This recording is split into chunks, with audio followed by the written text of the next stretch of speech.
छीन छीन में मती मोर बदल थे, छीन छीन में मती मोर बदल थे, सोचत रही ठान ताननी। मन बंधन है तोला सरस्वती मैया, बढ़िया बनावे मोरगी। मन बंधन है सरस्वती मैया, बढ़िया बनावे मुर्गी। बोल शारदे मैया की जय।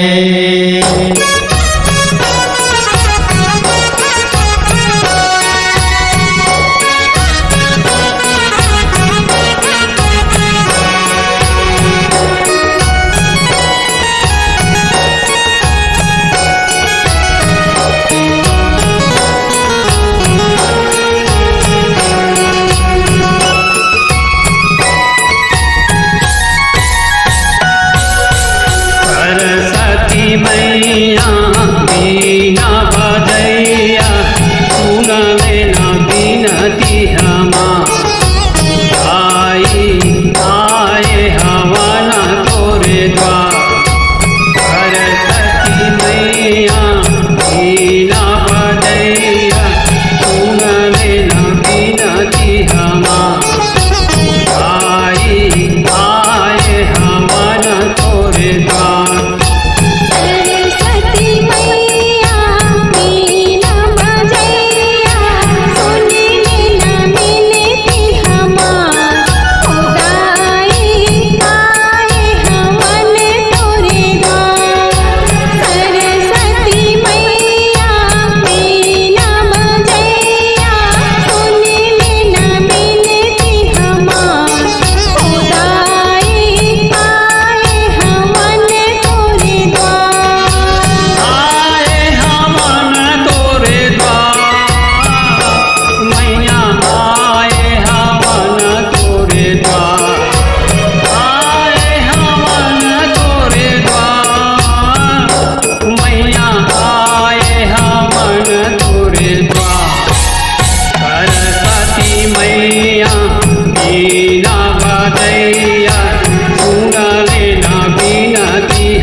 वरण तोर रूप है दाई हाथ में धर करता।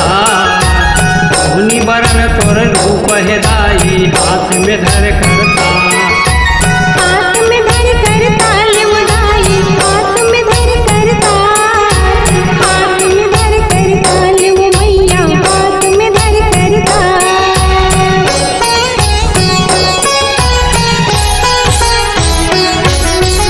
धुनि वरण तोर रूप है दाई हाथ में धर करता। धुनि वरण तोर रूप है दाई हाथ में धर करता। हाथ में धर करता लेवदाई हाथ में धर करता। हाथ में धर करता लेव मैया हाथ में धर करता। वेद वास्ते धारण करे, वेद वास्ते धारण करे, अंत से करे सवार। सरस्वती मैया बीना बजैया सुन लेना।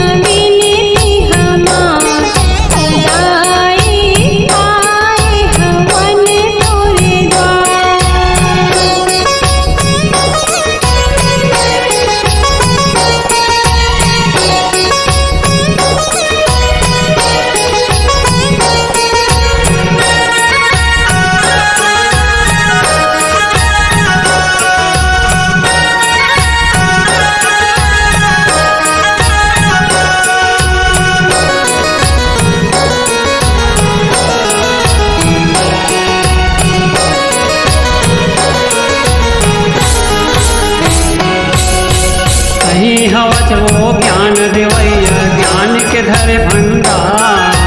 कहीं हवत वो ज्ञान देवैया ज्ञान के धरे भंडार। ज्ञान के धर भंडार उदाई ज्ञान के धर भंडार।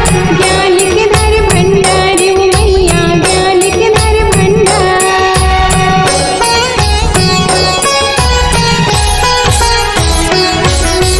कहीं हवत वो ज्ञान देवैया ज्ञान के धरे भंडार। कहीं हवत वो ज्ञान देवैया ज्ञान के धरे भंडार। ज्ञान के धर भंडार वो मैया ज्ञान के धर भंडार। ज्ञान के धर भंडार उदाई ज्ञान के धर भंडार। मांगत हामो ज्ञान उदाई मांगत हामो ज्ञान उदाई करे हम हाथ पसार। सरस्वती मैया बीना बजैया सुनी लेना विनती हमार। उदाई आए हवन तोरे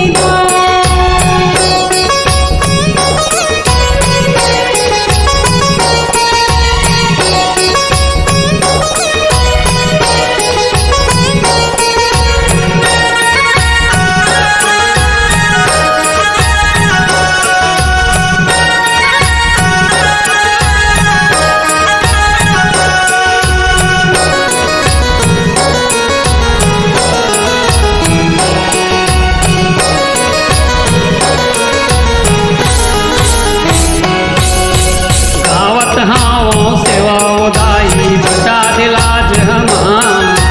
गावत हावो सेवा उदाई बचा दिलाज हमार। बचा दिलाज हमार उदाई बचा दिलाज हमार। बचा दिलाज हमार उदाई बचा दिलाज हमार।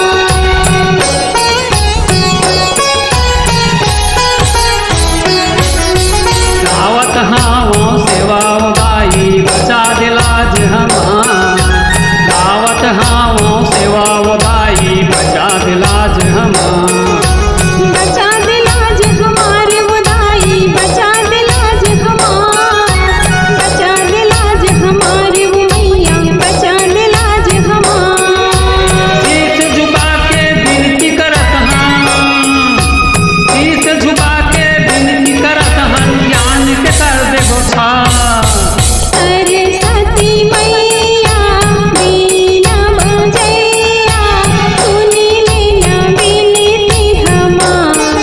उदाई आए हवन तोरे द्वार। सरस्वती मैया बीना बजैया सुन लेना विनती हमार। आई आए हवन तोरे द्वार। आए हवन तोरे द्वार। आए हवन तोरे द्वार। सरस्वती मैया बीना बजैया सुनी लेना विनती हमार। उदाई आए हवन तोरे द्वार। सरस्वती मैया बीना बजैया सुन लेना विनती हमार। उदाई आए हवन तोरे द्वार। उदाई आए हवन तोरे द्वार। उदाई आए हवन तोरे द्वार। उदाई आए हवन तोरे द्वार। उदाई आए हवन तोरे द्वार। केकेटी रिकॉर्डिंग स्टूडियो शेरकापुर बलौदा बाजार। ऑडियो वीडियो व प्रचार प्रसार रिकॉर्डिंग हेतु संपर्क करें। मोबाइल नंबर 8435820150 यानी 8435820150। छत्तीसगढ़ ही वीडियो देखने के लिए हमारे चैनल को लाइक व सब्सक्राइब करें। ताकि हमारे वीडियो पहुंचे आपके पास सबसे पहले। बेल आइकन को क्लिक करना ना भूलें।